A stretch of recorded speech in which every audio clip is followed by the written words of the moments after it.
Ketua Umum Partai Demokrat Agus Harimurti Yudhoyono, (AHY), ditanya dalam pertemuan di Pacitan apakah ada tawaran untuk masuk kabinet jika Prabowo Subianto jadi presiden terpilih pada 2024. AHY menegaskan tidak ada pembahasan terkait hal tersebut. Kita tidak bicarakan itu sama sekali, kata AHY kepada wartawan di kediaman SBY, Pacitan, Jawa Timur, Sabtu, 17 Februari 2024. AHY mengatakan pertemuan Prabowo dengan Ketua Majelis Tinggi Partai Demokrat Susilo Bambang Yudhoyono, SB, bentuk gestur positif di antara dua tokoh bangsa.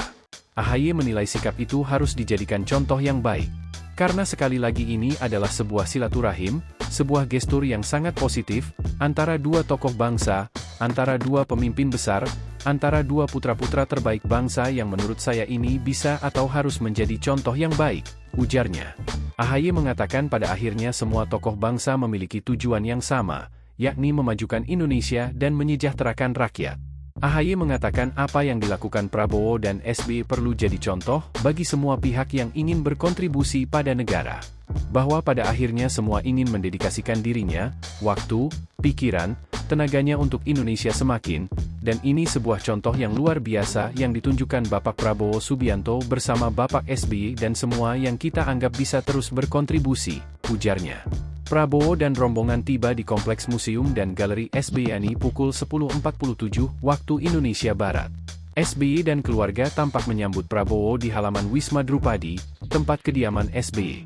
Dua tokoh ini saling memberi hormat sebelum berjalan bersama menghampiri wartawan yang menunggu di depan pintu. Keduanya tampak berbincang hangat dan berbagi nostalgia di depan wartawan. Beliau dulu komandan saya, kata Prabowo sembari tersenyum ke arah SBY. Kalimat itu pun disambut SBY. SBY lantas menyebut kalau Prabowo adalah komandannya saat ini.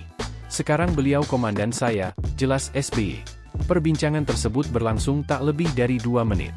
Keduanya kemudian masuk ke Wisma Drupadi. Download Tribun X sekarang, menghadirkan lokal menjadi Indonesia.